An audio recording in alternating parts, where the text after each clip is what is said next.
Alhamdulillah, dengan perjuangan yang gigih, akhirnya Timnas Indonesia U23 menciptakan sejarah sekaligus memutus kutukan setelah menggebuk Timnas Australia di Piala Asia U23. Mental anak asuh Sinteyong ini benar-benar bangkit.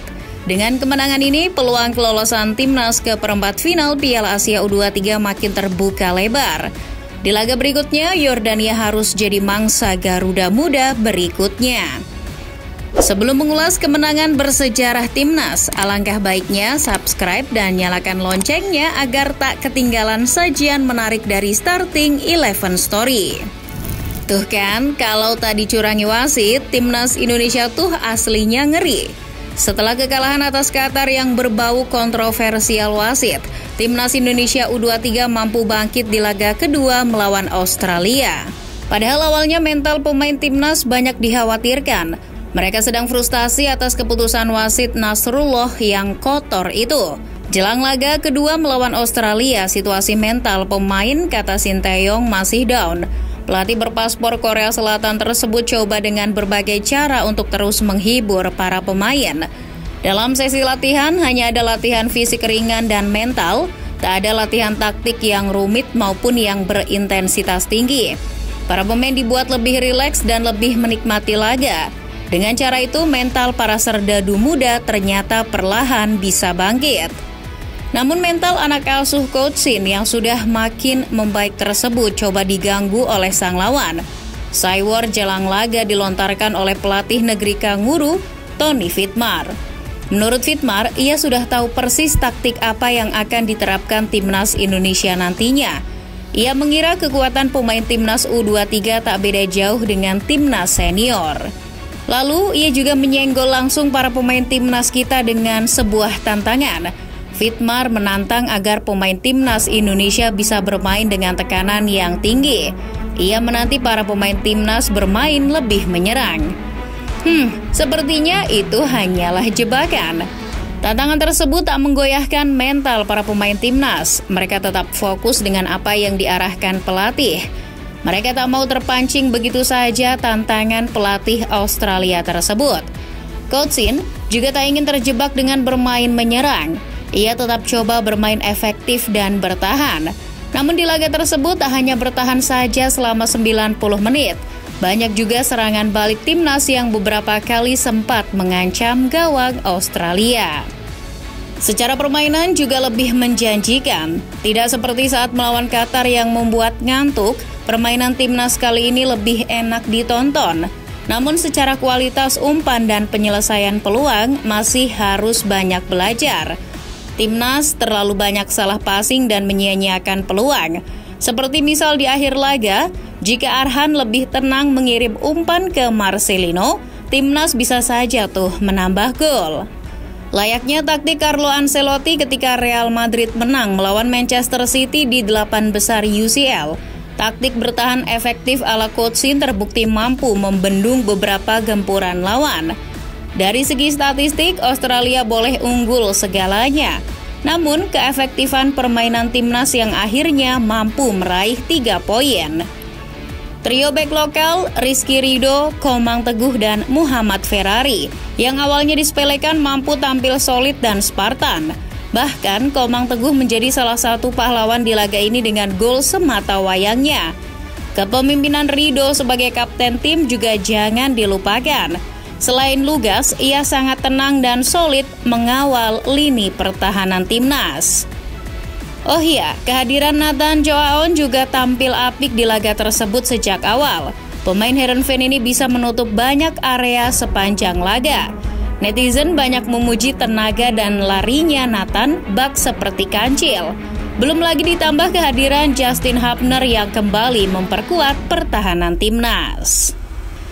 Selain bek kiri yang bagaikan tembok Cina, penampilan sosok di bawah Mister Timnas juga jangan dilupakan. Sosok pahlawan selain Komang di laga ini adalah Hernando Ari Sutaryadi. Kiper Persebaya itu menjadi man of the match. bertarung bak kiper Shaolin Soccer. Ia beberapa kali menciptakan penyelamatan penting, termasuk yang sangat krusial, yakni membendung tendangan penalti Mohamed Toure. Tendangan ke arah kiri Hernando itu mampu ditepisnya dengan cara yang spektakuler. Hernando banyak dipuji atas penampilan heroiknya tersebut. Coach Shin mengatakan bahwa itu menjadi titik krusial. Anak-anak Garuda muda saat itu seketika mentalnya makin naik, kata Coach Shin. Pelatih Australia Tony Whitmar mengakui bahwa tepisan kiper 1,78 meter tersebut adalah faktor utama yang membuat mental anak asuhnya down. Ditambah lagi penyelamatan pentingnya di babak kedua. Menurut Whitmar, anak asuhnya jadi makin frustasi karena itu.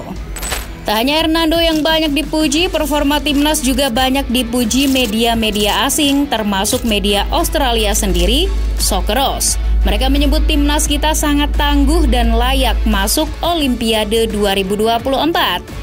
Tak hanya pujian, media Socceroos pun mengkritik pedas kinerja timnasnya sendiri, terutama taktik Tony Whitmar yang dianggap serba nanggung ketika melawan Indonesia. Selain media Australia, media Vietnam yang kerap nyinyir itu juga memuji timnas. Media Vietnam dan Tri geger dengan penampilan heroik pasukan Garuda Muda. Mereka kaget kok bisa timnas mengalahkan tim yang kelasnya Piala Dunia tersebut. Keberhasilan timnas menaklukkan tim peringkat 24 FIFA tersebut juga sekaligus mematahkan kutukan. Selama ini timnas U23 Indonesia belum pernah bisa menang atas timnas Australia U23. Padahal sebelumnya keduanya sudah 3 kali bertemu. Yang pertama di kualifikasi Piala Asia U23 tahun 2012, timnas kalah 1-0. Kemudian 2 laga di kualifikasi Piala Asia U23 tahun 2021, timnas kalah 2 kali, masing-masing dengan skor 3-2 dan 1-0. Tak hanya itu saja, rekor timnas. Sebagai tim debutan di Piala Asia U23 kali ini, timnas Indonesia mencatatkan sejarah untuk pertama kalinya meraih kemenangan.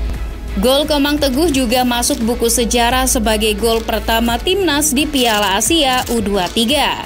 Namun, timnas tak boleh jumawa dengan segala pencapaian tersebut. Masih ada rintangan yang jauh lebih berat. Target lolos ke 8 besar Piala Asia U23 masih belum digapai. Lalu bagaimana skenario bagi timnas untuk bisa lolos ke 8 besar? Kini timnas masih berada di peringkat kedua di bawah Qatar dengan 3 poin. Qatar sudah dahulu memastikan lolos ke 8 besar setelah mengumpulkan 6 poin berkat kemenangannya atas Yordania. Timnas untuk bisa lolos, mau tidak mau harus menang atas Yordania. Masa melawan Australia saja menang, lawan Yordania tidak. Namun jikapun harus seri, timnas bisa lolos asalkan Australia jangan menang atas Qatar. Kalau Australia melibas Qatar, Indonesia bisa lolos karena unggul head-to-head dengan Australia. Intinya pasukan Sinteyong tidak boleh kalah melawan Yordania, karena jika kalah, Yordania yang akan menggantikan Indonesia menemani Qatar di perempat final. Timnas harus segera evaluasi dan persiapkan dengan matang untuk menggasak Yordania. Di laga melawan Yordania nanti, timnas akan kembali diperkuat Ivar Yener. Kehadiran Yener di lini tengah akan semakin memantapkan timnas untuk meraih target kemenangan. Kendati demikian, tetap ada pekerjaan rumah yang harus diperbaiki Coach Shin. Salah satunya sikap gegabah pemain di kotak penalti. Dalam 2 laga beruntun, timnas kena hukuman penalti. Yordania bisa saja memanfaatkan taktik untuk membuat pemain Indonesia terpancing.